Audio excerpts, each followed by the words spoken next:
Talking birds aren't for everyone. They're an upward of 40-year commitment to what is basically a flying toddler. I had inherited my family's parrot, Frida McCullough, once my father passed, and looked after her another 20 years. She passed away at 47. To say I was devastated was an understatement. I perhaps grieved her more than I did my father. She was uncomplicated. She had been around in my family longer than me. There are photos of me in a diaper trying to reach her cage. Apparently she bit me on several occasions. She would greet me when I got home from school every day with a pepiola.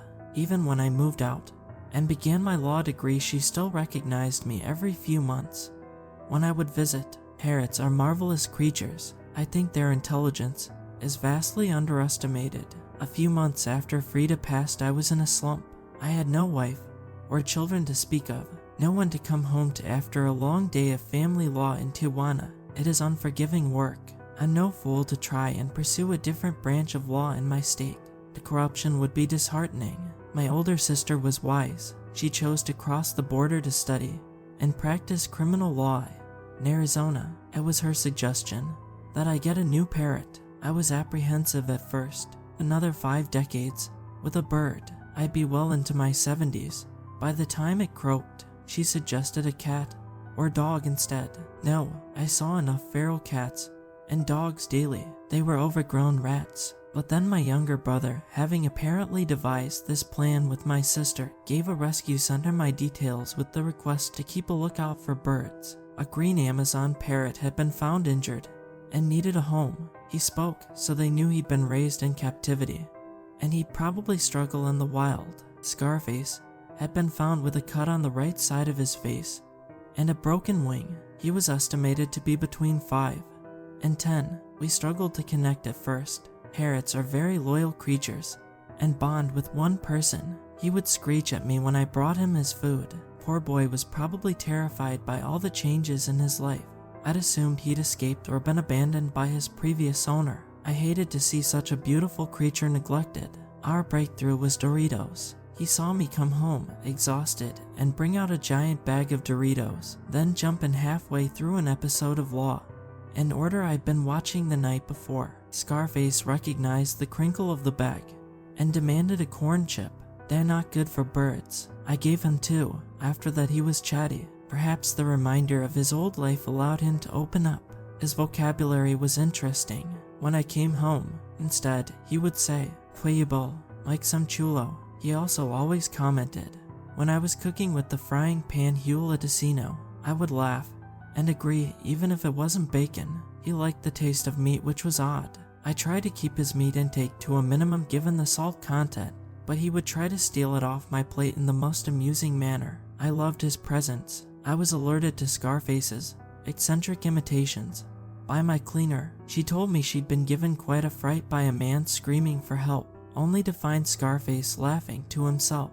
He realized it scared her and kept screaming. Not a bird screech, a man's scream. She told me she heard the bird begging someone to stop, telling them that's what they got, and laughing. A whole conversation with himself parroting some unknown prior interaction. I assumed the previous owner had exposed Scarface to some action movies and didn't think much of it. I only started to find it unnerving when he said "Sin cara para ti," no face for you, while I was brushing my teeth.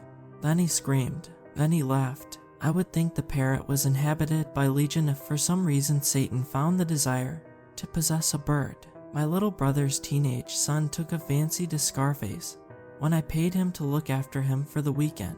I was off to Mazatlan for a wedding. I think the idea of being left alone with a whole house to himself also encouraged his engagement with the parrot. I checked in twice. On FaceTime I would say "Hola" to Scarface, and he would look around confused. He was a smart bird, but didn't grasp the concept of screens. My nephew promised me he was going to teach Scarface a whole new English vocabulary. He wanted the bird to be bilingual. His attitude had shifted dramatically upon my return. He was paler than a corpse when he handed me back the house keys. I asked him what was wrong and he lied and said nothing. Scarface was still in equally good spirits. He was climbing onto the lamp in the kitchen singing to himself. Perhaps he'd done his man screaming act for my nephew, and it had freaked him out. My nephew revealed the truth to me several weeks later. He'd been sharing Scarface content with his friends on Instagram and Snapchat. Someone had recognized him. I didn't understand how a parrot could be recognized until he told me the more explicit details. You see, this bird has made several appearances in live leak videos from a few years back. Cartel-related content. I don't want to describe the content too much because I don't want you searching it. It doesn't benefit the victims for you to watch them get tormented and murdered. If you post a link to any of it in the comments, I'll report you. Still, my nephew showed me one video. In a concrete basement or garage, a man was headless and another man was in the process of being burned with a kitchen torch. I hated to see the footage, but the tiny green blur in the background caught my eye. The screaming continued after the man died. It was coming from a parrot. The men in the video laughed and mentioned how the charred skin smelled like bacon. I threw up. I told my nephew to never watch anything like this again, or he could go to jail for possession of objectionable content.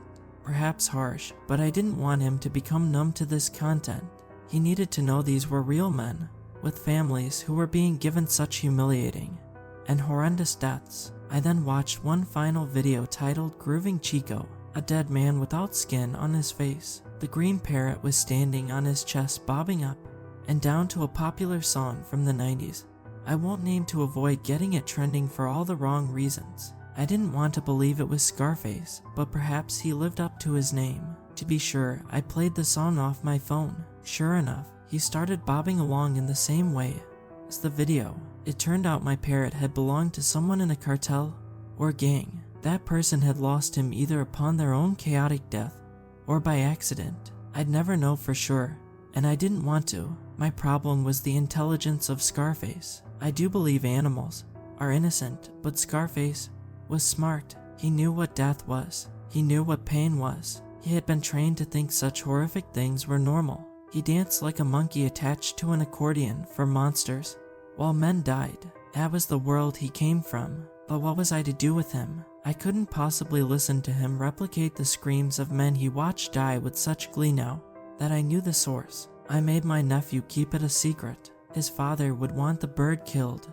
or released outside. I had to be more rational than that. Casino, Scarface stated proudly as I did. In fact, fry him up a slice of bacon. The aviary he was going to wouldn't be giving him any more bad treats. I located a crazy vieja who had over 50 birds she'd rescued. I told her Scarface's story, but left out the gross parts which may have made her faint, and she assured me he wouldn't say such things in her house. There were too many other birds to interact with to want to speak Spanish. She renamed him Lazaro. I give her a bit of money every month to feed her birds from my own conscience. The videos I saw in seeking out Scarface's identity haunt me even if they aren't surprising. You know these sorts of things happen, but seeing it filmed and having a parrot replicate someone's torturous final moments really tears away any ignorance I wish to have.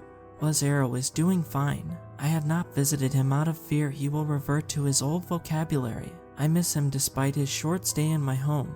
I feel we could have been lifelong companions if things had been different. Months later, fate handed me a new set of cards. A gray kitten with gooey eyes had gotten itself stuck in my walls after apparently sneaking under the house. Once I got it out, I saw how sick it was and took it to the vet. An expensive visit for a stray kitten. They told me if I took it to a pound or rescue center it would likely be put down now that it was missing. It seemed the option was I take the kitten or it died. That's how I ended up with Cyclops. My sister was right about getting a dog or cat. At the very least, they don't mimic the atrocities men can commit to one another.